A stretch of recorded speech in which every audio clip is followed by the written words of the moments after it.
Hola, muy buenas noches, ¿cómo están? Hoy tengo una cita con un hombre que nació el 15 de septiembre del año 37 en la ciudad de Córdoba. Un hombre de Virgo, un hombre de larga trayectoria en la política, casado con 3 hijos, 4 nietos. Un hombre que seguramente le va a resultar a usted muy interesante de escuchar. Tiene muchas cosas para decir, para contarnos acerca de su vida y también de sus experiencias. Está con nosotros el doctor Fernando de la Rúa. Muchas gracias por haber venido a esta cita, doctor. Gracias, Mercedes. Cuéntenos un poquito cómo fue su infancia. Bueno, dices bien que nací en Córdoba y éramos solo 2 hermanos con 4 años de diferencia. Muchos primos. Mi madre era una de 7 hermanas y 2 hermanos, de origen italiano, aunque mi abuelo paterno era de origen gallego, que lo conocí apenas. ¿Cómo eran sus padres? ¿Cómo lo educaron? Había cierta severidad, cierta afectuosa severidad, planteado el sentido del deber, de la atención a los estudios. Mi madre nos ayudaba en los deberes. Mi padre era una persona bastante seria, de humor agudo, pero en general serio, introvertido. ¿Y usted era buen alumno? Y si depende cómo se juzgue, si es por las notas, sí. Ahora vaya a saber qué es ser buen alumno. Aprendí mucho, estudiaba, y mi madre me hacía estudiar eso en la escuela primaria. Fui abanderado de la escuela y después fui al liceo militar, y ahí también tenía buenas notas. Sí, pero ahora eso es ser buen alumno, ser aplicado. Yo juzgo no por las notas o las calificaciones, sino por lo que aprendía y la comprensión y el razonamiento. Me hice bueno en matemáticas y bueno en literatura y en historia. ¿Y cómo surge esa vocación por la política? ¿De chico surge en la adolescencia? Porque supongo que en el liceo militar no se hablaba mucho de política, ¿no? Mi padre había sido ministro de gobierno de Sabatini, diputado de la provincia, o sea que radical. Yo nací radical, en un hogar radical. Y esos años eran los años más esplendorosos del gobierno de Perón. Así como después, al dejar el liceo, asistí a la caída en 1955. Supongo que su familia estaba en contra, ¿no?, de lo que proponía Perón en esa época, ¿o no tanto? Sí, desde luego estaban en la oposición, aunque mi padre era magistrado judicial, no estaba actuando en política, pero era un tema frecuente entre los compañeros en la calle, nos reuníamos, hablábamos de Sarmiento, de Echeverría, teníamos esa orientación, ese sentimiento. Estamos viendo una foto de usted muy joven con Balbín, que lo está abrazando. ¿Se puede decir que él fue quien lo guió en sus primeros pasos en la política, así con cargos importantes? Sí, se puede decir. En realidad, yo vengo a Buenos Aires como asesor del ministro del Interior, del doctor Ilia, así que como cordobés me incorporo a la órbita de los cordobeses en aquel gobierno. Esta fotografía es muy querida por mí, me trae un recuerdo muy querido. Es del 15 de abril de 1973, el día que gano la primera elección como senador de la capital. Tenía 35 años, nadie daba ni 5 por mí. Cámpora había ganado en primera vuelta, y acá se suponía que también el justicialismo, que había sacado mayoría de votos relativa en la primera vuelta, ganaría. Y sin embargo la di vuelta a la elección y gané. Y fue el único triunfo radical en el país. Balbín vino de La Plata y es el momento del saludo. ¿Cómo vivió usted la dictadura? ¿Qué hizo? Me tocaron varias. Si uno mira cómo sentíamos en aquel tiempo los opositores, lo de Perón, lo sentíamos como un fuerte autoritarismo, pero de origen democrático. Después me tocó la de Onganía, que fue terrible porque yo sentí el dolor del derrocamiento de un gobierno legítimo, de paz, de progreso. Y usted había sido funcionario de ese gobierno, estuvo... Claro, era asesor del ministro de Interior. Y ¿sufrió algún tipo de persecución? Se sentía en los hechos. Nuestra sociedad, cuando no está caído, te aísla, trata de acomodarse con la nueva circunstancia. Lo cierto es que sentí lo que era el vituperio, las operaciones de prensa para debilitar y desprestigiar a Ilia, de modo de crear una especie de colchón que justificara el golpe. Ay, no le quería hablar de política, pero usted me la está dejando picando. No, pero te la cuento así, rápido. No, lo que le pasó volvemos a Ilia, de alguna manera, usted, por lo que yo escucho que dice, parece que está hablando de usted, de su gobierno, más que el de Ilia. Pero yo no me puedo comparar con don Arturo. Don Arturo fue y sigue siendo para nosotros un ideal. Y sí tuvo esas dificultades parecidas con la prensa, que yo también la tuve, armaron un complot, yo también lo tuve, la diferencia es que aquel fue un complot militar, el mío era un complot institucional o civil. Después vamos a llegar a la parte de su gobierno. Bueno, pero quiero seguir con el orden la primera dictadura de su vida. Éramos muy jóvenes, lo sufríamos, pero no persecución física o personal, nos molestaban no permitir reuniones o actos políticos. Eso con Onganía. Después sí me tocó la otra dictadura, que fue peor. Antes vino la AAA. ¿Qué le pasaba a usted en esa época? Ahí llegamos. Esa foto es del 73, ahí yo soy elegido senador.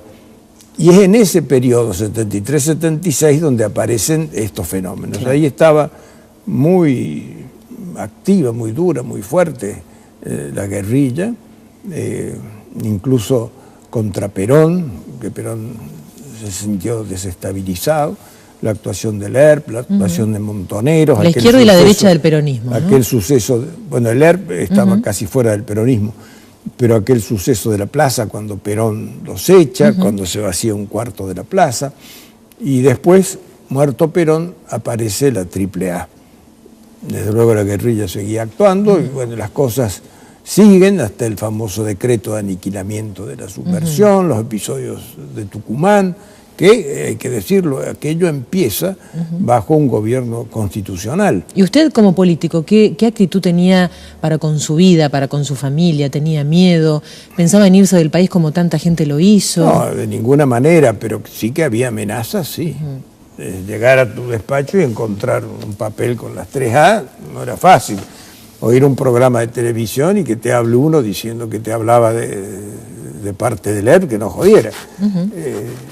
Se vivía un clima peligroso, vos te parabas en la puerta del Congreso y un colega me decía, cuidado, no hay que pararse así porque aquí pasa alguien y te puede hacer experiencia de tiro.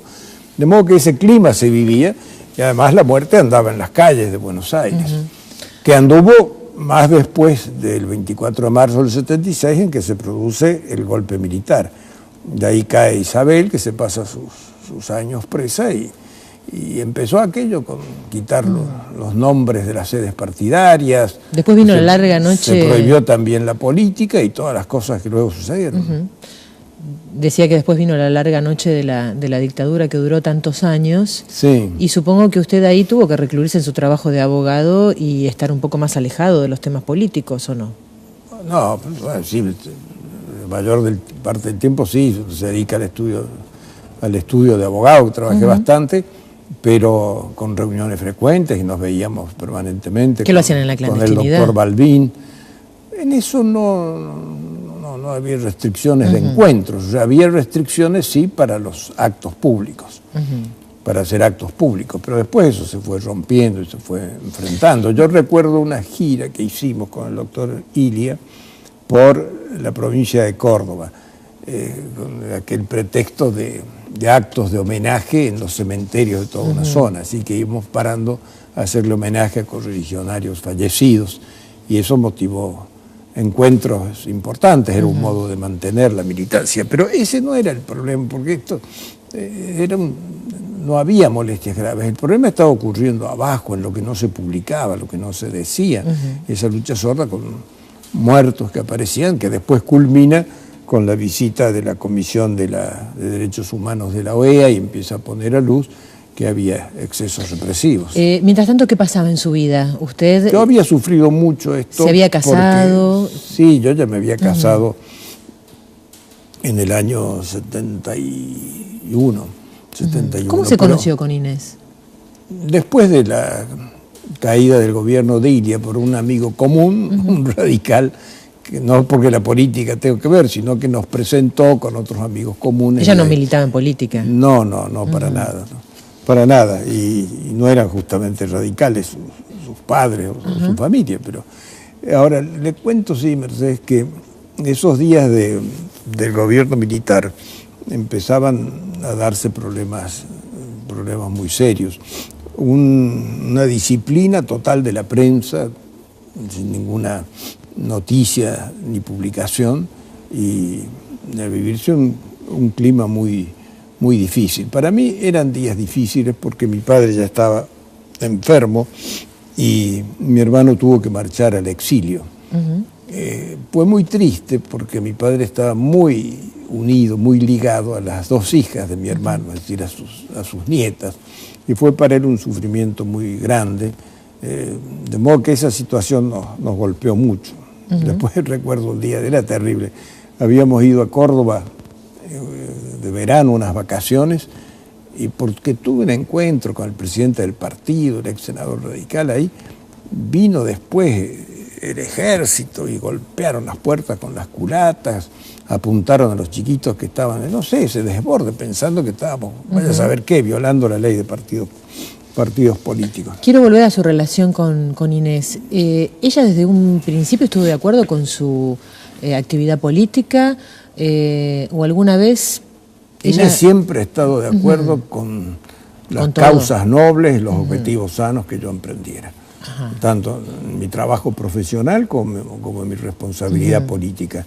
Yo tomé siempre el desafío político no como un beneficio, una ventaja, sino como un deber, un destino al que uno era llamado, y ella acompañó siempre. Yo supongo que debe ser difícil para una mujer, ¿no?, estar al lado de un político con tanta exposición, responsabilidad, pasar momentos difíciles. Ha mantenido siempre la mayor discreción, la amabilidad en el saludo, ha participado, pero no en función política ni buscando actuación ostensible ni nada. Aguantaba a veces en las entrevistas sacarse alguna foto, pero no lo buscaba.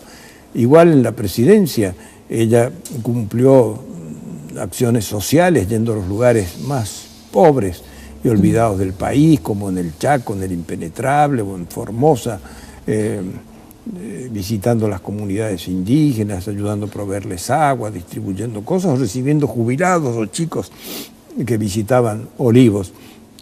Por eso fue muy perversa la actuación de algunos medios que salieron a atacarla después como si hubiera tenido influencia determinante en el gobierno. Jamás ella se metía en esas cosas, me respetaba siempre mi función. Lo hizo así cuando fui legislador como cuando fui presidente. Pero esta crueldad que hubo con la familia es una de las tristes experiencias que me quedan y que yo puedo aportar aquí. ¿Por qué cree que pasó eso? Por el amarillismo periodístico, por un periodismo al que... Bueno, sus hijos sí tuvieron participación en decisiones de su gobierno o estuvieron trabajando junto a usted, no tanto Inés, ¿no? Eso ha sido deformado. Bueno, pero a mi mujer le atribuyeron opiniones o frases que no dijo, actividades que no tuvo, con lo cual se encubría quizá la actuación protagónica de las mujeres que siguieron, de las esposas de presidentes que siguieron, que esas sí participaban directamente del poder. Yo rescato de Inés la discreción, el cumplimiento del rol de esposa del presidente. ¿Y cómo lo apoyó ella en los momentos más difíciles cuando dejó la presidencia y llovieron críticas sobre usted? Supongo que ella habrá estado apoyándolo. Inés es sobre todo una persona noble. Lo es con los extraños y mucho más en la familia. De modo que se prodigó en una absoluta solidaridad y soportó con estoicismo los ataques a ella inmerecidos, porque si querían atacar a alguien, que fuera a mí, que había jugado el rol protagónico, pero no a ella. ¿Y cómo vivieron sus hijos ese momento? Es lo mismo que hicieron con mis hijos, quisieron agarrársela en una polvareda de fantasías, donde no habían tenido una actuación como les atribuyeron, de castigarlos, injuriarlos, mentiras. Yo nunca he visto más bajo y rastrero al periodismo argentino que en estos ataques. Igual que lo veo ahora tan subordinado, sumiso y obsecuente con Kirchner y el poder, lleno de miedo. Del mismo modo se hacían los valientes conmigo, que estaba renunciado. Esto ha sido penoso porque ha sido una deformación ¿por qué cree que institucional y cultural por esa abdicación. Pero de la Rúa, dígame, ¿por qué cree que eso le pasó a usted y no le pasa a otros presidentes? Que viene pasando a todos los presidentes constitucionales desde 1930. No, bueno, y otros con más mérito que yo. Menem estuvo 10 años en el gobierno y... Pero desde Irigoyen estuvo preso, a Ilia lo persiguieron y lo escarnecieron, Alfonsín pasó 10 o 12 años injuriado, que casi ni podía ir a los actos. ¿Por qué cree que pasa eso? Menem estuvo preso porque somos una sociedad carnívora y porque se alienta esa actitud. ¿Por qué pasa eso? Cuando otros países valoran la continuidad de los presidentes y lo toman como una institución a tener en cuenta. En Estados Unidos hay el Día de los Presidentes. Acá tendría que ser el día del no presidente. De todas maneras, porque queremos negarnos por los problemas. La labor de la prensa es criticar lo que se hace mal. Sí, pero ¿por qué tiene que ser labor de la prensa burlarse, mentir, inventar hechos y decir después que en nombre de la libertad se pueden hacer fantasías? La que estuvo siempre más al margen de todo esto y de este sufrimiento de su familia seguramente fue su hija. Sí, Agustina, pero sufrió también. ¿Cómo no va a sufrir? Es la madre de mis 4 nietos, es mi orgullo. ¿Cuántos años tienen los chicos? La única mujer, la primera, la mayor, así que sus hijos, ya tiene Sol 9 años y el más chiquito tiene 2 años. Así que muy linda familia. Nosotros somos muy familiares y los chicos lo son también. Ahora tiene más tiempo. Lo que más nos gusta es estar entre nosotros.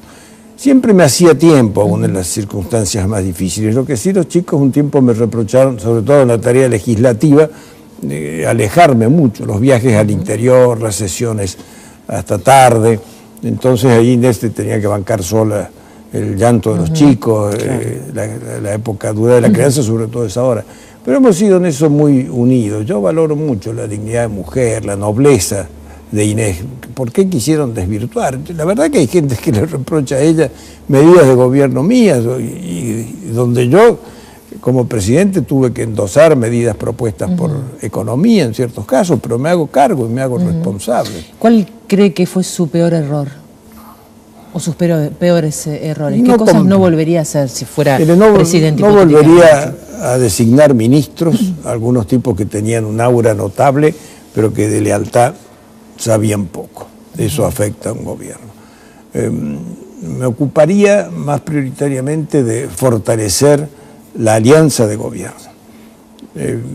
Habría evitado el bajón anímico de Chacho Álvarez por una operación de prensa de una revista que le adjudicó un vínculo sentimental causando daño y que le hizo perder su sentimiento de pertenencia con el gobierno. Habría puesto más esfuerzo en convencer a todos que hacía falta una gran solidaridad nacional y hubiera desconfiado más del peronismo bonaerense.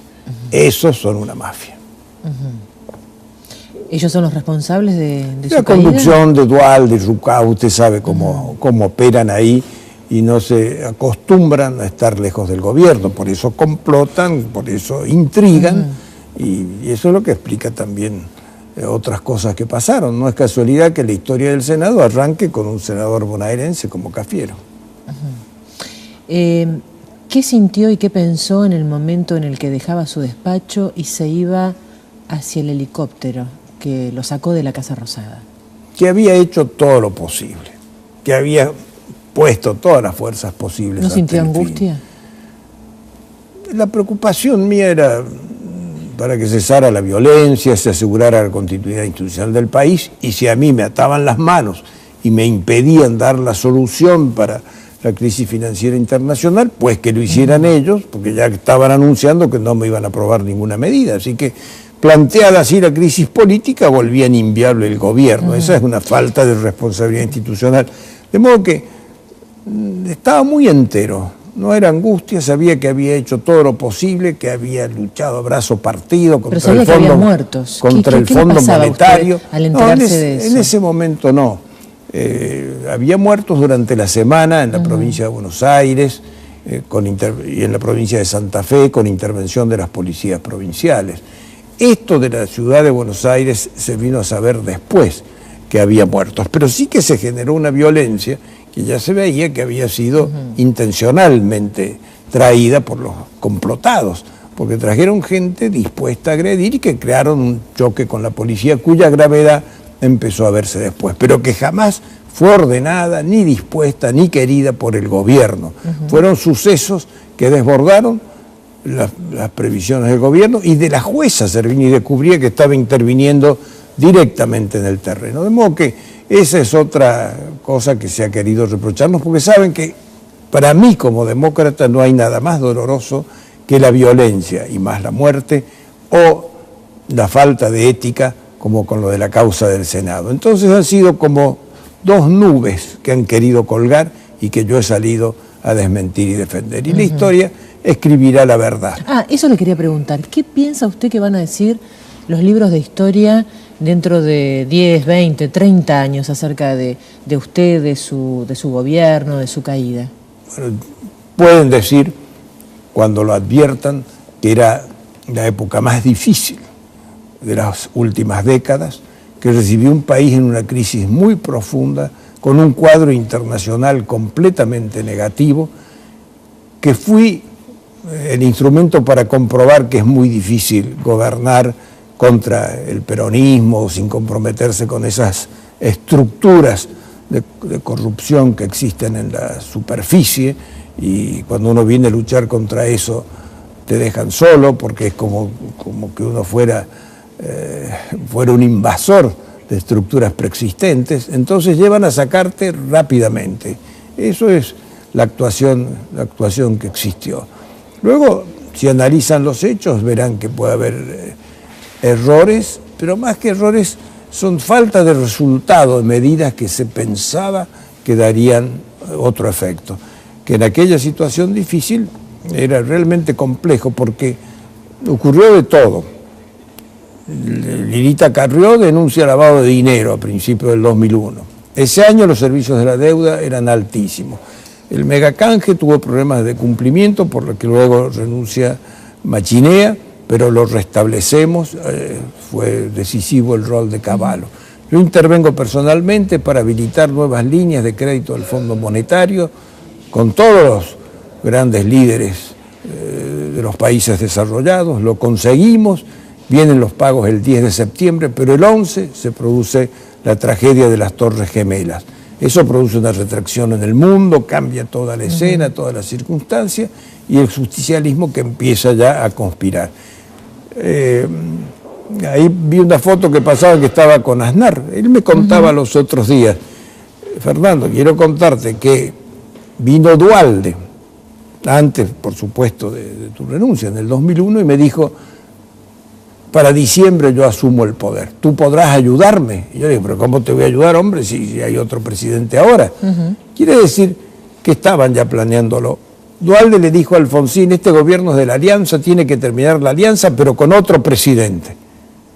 Moyano decía: tiene que renunciar el presidente. ¿Qué defensa de las instituciones es este? Yo pregunto, ¿qué defensa hicieron quienes debían sostenerla desde las filas de la Unión Cívica Radical? Doctor, le hago la última pregunta. ¿Qué temas le quedan pendientes en su vida? ¿Cuál es su asignatura pendiente? Estoy trabajando intensamente, no me alcanza el tiempo. Estoy feliz de haber presentado este libro, la operación política, la causa del Senado. Yo he escrito otros libros de derecho y de política.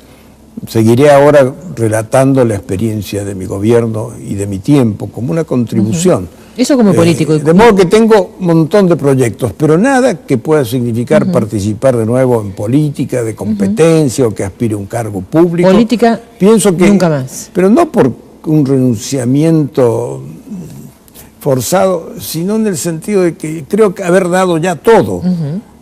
Siempre entendí la política como una entrega y como un servicio, no como una ventaja o como un beneficio. ¿Y en su vida qué otras cosas quiere hacer? Pasé por todas las escalas del poder y tuve dificultades en la presidencia. Esto lo asumo y seguramente se recordará eso como una presidencia especialmente compleja y difícil. Pero no quiero que se le recuerde ni por haber violado el equilibrio de los poderes, ni la Constitución, ni la paz, ni la ética, que son los valores fundamentales que he sostenido. En el plano profesional estoy volviendo a algunas actividades de la profesión porque me gusta, y muy contento con poder escribir e investigar. Mantengo relaciones en el mundo, lo cual me acerca a la experiencia de un mundo cambiante y apasionante, porque asistimos a grandes transformaciones por la informática, el desarrollo de la ciencia médica y el dominio del espacio. Y al mismo tiempo que la humanidad es capaz de hacer eso, vemos la tragedia de las guerras donde siguen muriendo civiles, mujeres, niños, y no se resuelven pacíficamente las cuestiones de la convivencia internacional. De modo que hay que trabajar todo lo que se puede y poner el resultado de la experiencia al servicio de la paz y de la justicia social. Doctor, le agradecemos muchísimo que haya aceptado tener esta cita. Tenemos algunos regalos para usted. La gente de Baco Club nos elige los mejores vinos para nuestros invitados. Bien. Bueno, muchas gracias. Vino tinto. Aplausos. Y todos los productos de Café Cabrales, que también nos acompañan. Son amigos míos. En esta cita que tenemos todos los sábados a las 11 de la noche. Muchas gracias, Mercedes. Muchas gracias. Bueno, dices bien que nací en Córdoba. Y éramos solo 2 hermanos, con 4 años de diferencia. Muchos primos. Mi madre era una de 7 hermanas y 2 hermanos, de origen italiano, aunque mi abuelo paterno era de origen gallego, que lo conocí apenas. ¿Cómo eran sus padres? ¿Cómo lo educaron?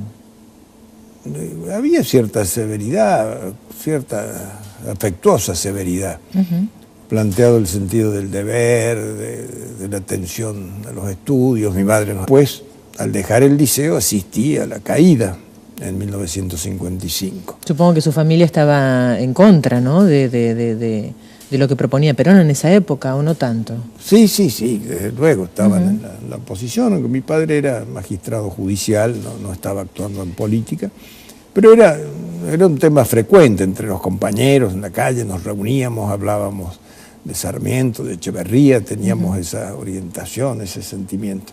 Estamos viendo una foto de usted muy joven con Balbín, que lo está abrazando. ¿Se puede decir que él fue quien lo guió en sus primeros pasos en la política? Así con... Hola, muy buenas noches, ¿cómo están? Hoy tengo una cita con un hombre que nació el 15 de septiembre del año 37 en la ciudad de Córdoba. Un hombre de Virgo, un hombre de larga trayectoria en la política, casado con 3 hijos, 4 nietos. Un hombre que seguramente le va a resultar a usted muy interesante de escuchar. Tiene muchas cosas para decir, para contarnos acerca de su vida y también de sus experiencias. Está con nosotros el doctor Fernando de la Rúa. Muchas gracias por haber venido a esta cita, doctor. Gracias, Mercedes. Cuéntenos un poquito cómo fue su infancia. Ayudaba en los deberes. Mi padre era una persona bastante seria, de humor agudo, pero en general serio, introvertido. ¿Y usted era buen alumno? Y si depende cómo se juzgue, si es por las notas, sí. Ahora vaya a saber qué es ser buen alumno. Aprendí mucho, estudiaba, y mi madre me hacía estudiar eso en la escuela primaria. Fui abanderado de la escuela y después fui al liceo militar, y ahí también tenía buenas notas. Sí, pero ahora eso es ser buen alumno, ser aplicado. Yo juzgo no por las notas o las calificaciones, sino por lo que aprendía y la comprensión y el razonamiento. Me hice bueno en matemáticas y bueno en literatura y en historia. ¿Y cómo surge esa vocación por la política? ¿De chico surge en la adolescencia? Porque supongo que en el liceo militar no se hablaba mucho de política, ¿no? Mi padre había sido ministro de gobierno de Sabatini, diputado de la provincia, o sea que radical. Yo nací radical, en un hogar radical. Y esos años eran los años más esplendorosos del gobierno de Perón. Así como después